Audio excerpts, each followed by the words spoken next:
Welcome to Rapid Recap. The movie is titled Back in Action. The couple learns they are expecting a kid after working together as MI6 spies for a number of years. Thus, they determine it's time to resign from their positions. Eventually, though, they have to go hunting for them.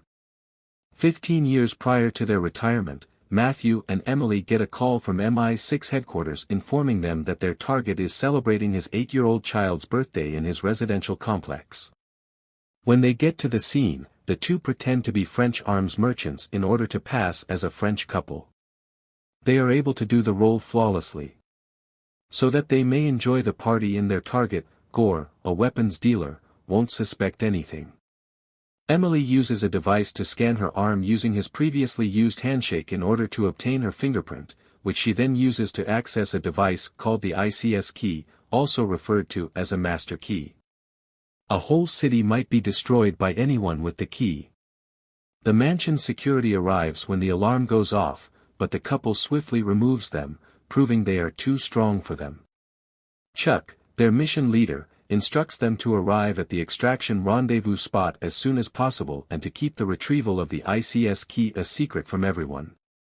When they go to the extraction area, it's obvious that another agent Baron is really interested in Emily, but he doesn't express it. Emily discloses on the plane that she is expecting Matthew's child and that she is afraid he won't take responsibility for it. Nevertheless, he is thrilled to be a father at last and is eager to assist in raising the child.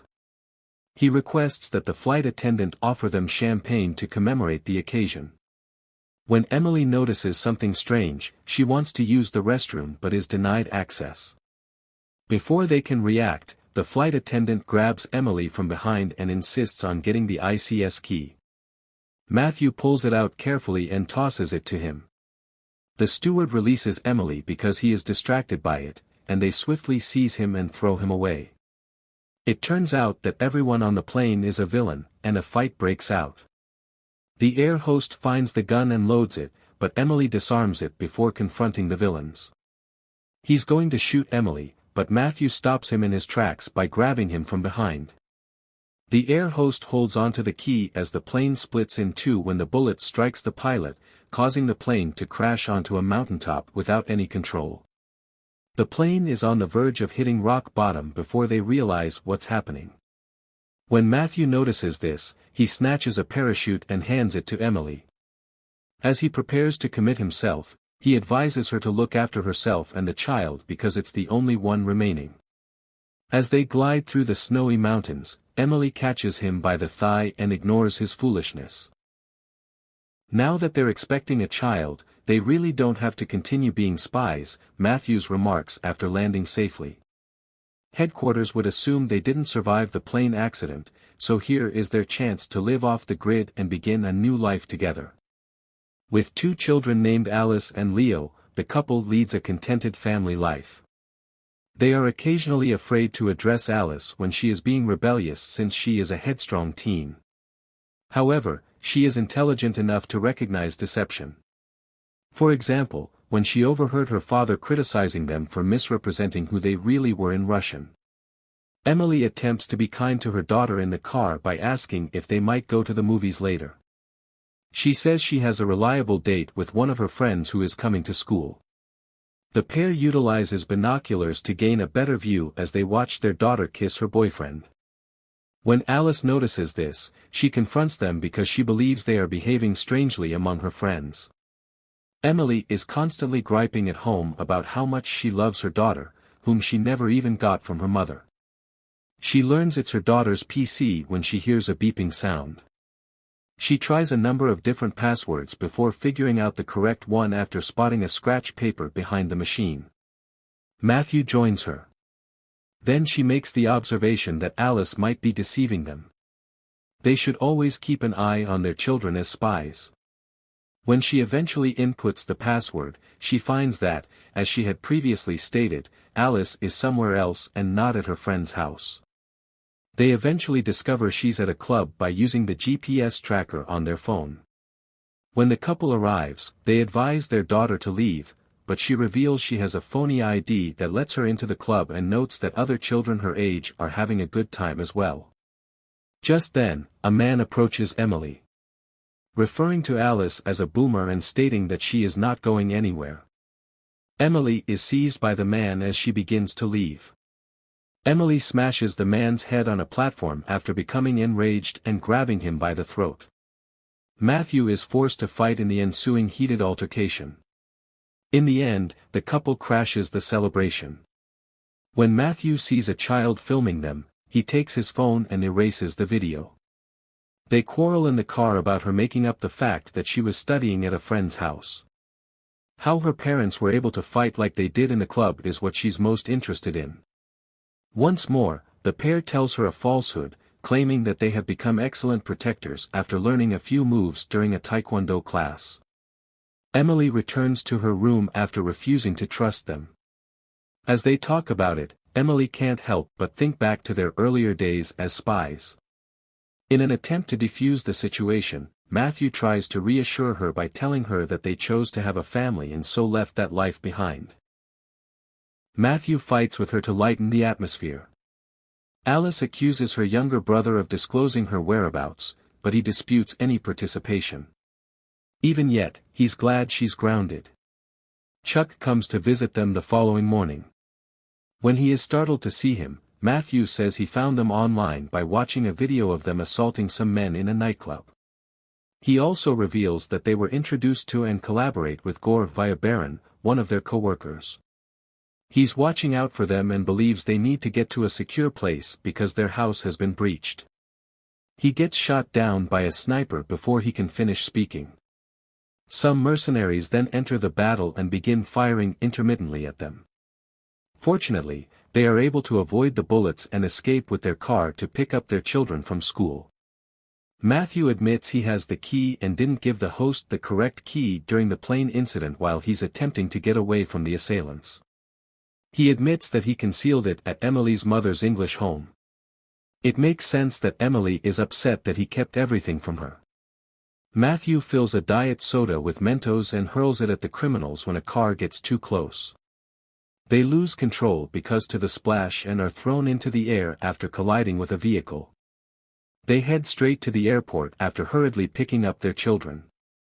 They start to divulge certain secrets they've concealed from the children their entire lives as a result of the children's constant queries. Emily responds to their inquiries by telling them that her grandmother is still living and that they would be spending some time there. When they first arrive in London, the pair continues to hide their faces from the cameras, and Alice is still unable to comprehend anything.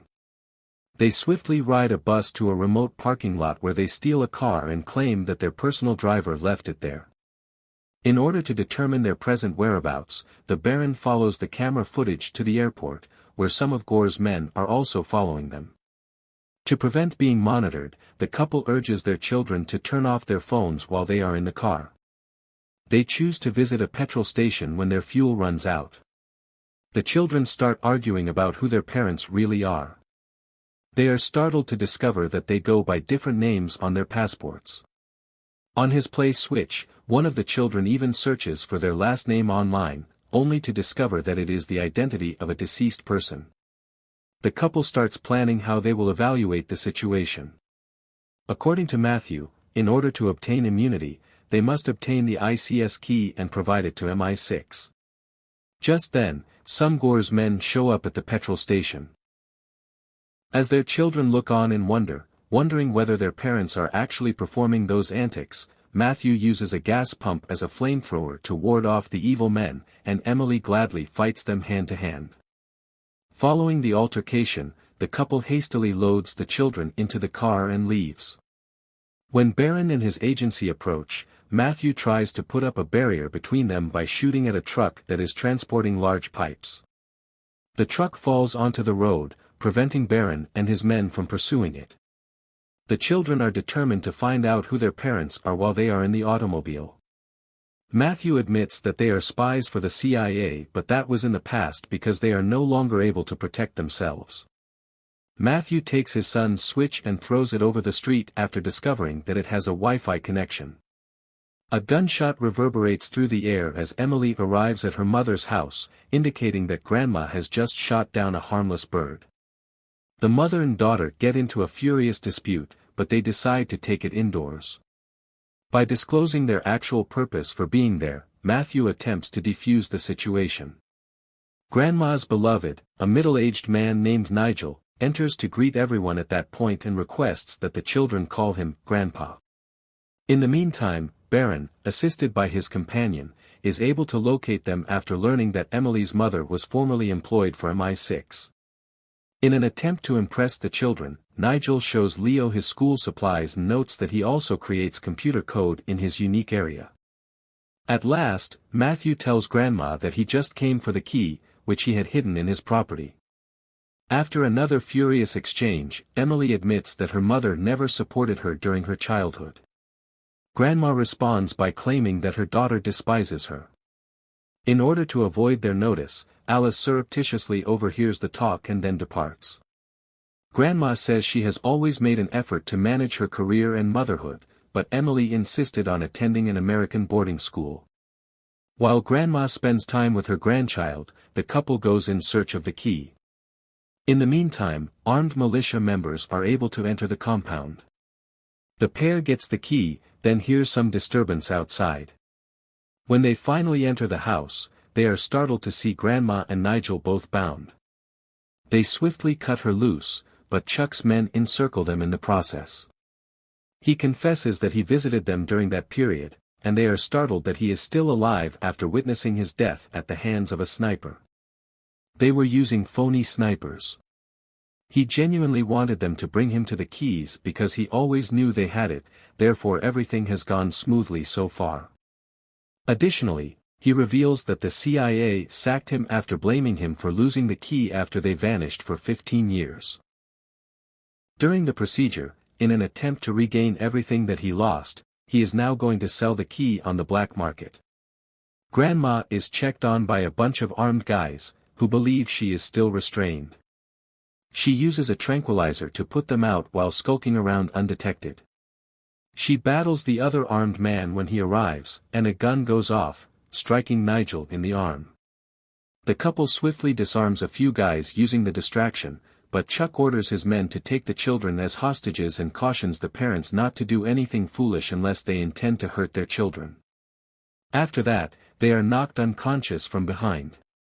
Grandma wakes them up, and they look for hints on the CCTV camera. Leo is fortunate enough to reveal that he is still wearing his thumb ring. They can use this to find out where they're being detained. Gore sends out his men to acquire the key, but it turns out that Chuck is trying to sell it to the highest bidder because Gore hasn't paid him to do so. Chuck begins by demonstrating the key's powers. Assisted by his computer whiz. By simply clicking a few buttons, he may turn off the city's electricity, even unlocking the water barrier, which is only accessible by the state's Navy personnel. When the buyers see this, they start bidding. When the pair finally arrives at the building, they discover that the door is guarded, so they must engage in fierce combat to overcome them all. The key is sold for $250 million when the auction expires. When Baron eventually reaches the building, he tells the couple that they want to arrest Chuck since they know he is responsible for everything, but they must cooperate. When they locate Chuck, he flees the premises while the couple follows. While he takes off with the children, Chuck contacts his crew to take them to the boat. The couple claims they are clearly not with the key when Gore's men stop them on the road and demand it while brandishing a gun. It is then revealed that the shooter is Emily's mother when a sniper dot appears on one of the man's faces. As a result, Gore's men give up, get their motorcycles, and go after Chuck, who has already left on a boat with the children. A pair escape after receiving a call from one of Gore's men, and a second group rides after them. However, after a sharp curve, the riders wind up in a garbage, and Emily pushes her pursuer onto a platform, causing him to crash. After Emily finds a boat, she follows Chuck, and later Matthew follows.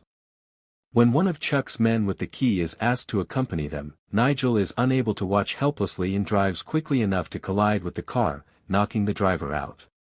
Telling Grandma that he acquired the key, he enters. And she advises him to attempt to break down the barrier. He panics and presses arbitrary buttons that result in error codes because he lied on his resume during the job interview and doesn't know what the computer's user interface is showing. Emily manages to reach the boat in the meantime, and Chuck's men attempt to resist but are quickly overpowered and flung into the water. Surprisingly, the barrier begins to close as Nigel hits a few arbitrary buttons on the computer. When Chuck tries to stop them, the family jumps into the sea after realizing this. They leap into the water and punch Matthew back with his wife's assistance. The boat slams into the barrier before Chuck can recover, so it's too late. At last, the family is secure. Alice wins her first football championship game in America by scoring a penalty. While everyone is celebrating the win, Nigel assures Leo that he will teach him everything he needs to know about being a spy, and Alice tells her mother that she would love to see a movie with her. When Baron, who has been hiding in the back seat of the car, reveals that Chuck is still alive, the couple is relieved that things are finally returning to normal. When Emily asks Baron who her new partner would be, he reveals that it will be her father. Emily needs a partner to enter the battle, but it won't be Matthew. Since Emily never brought up the fact that her father was still alive, Matthew is taken aback. Thank you for seeing. Please remember to enable alerts if you liked the video and would like to see more from this channel.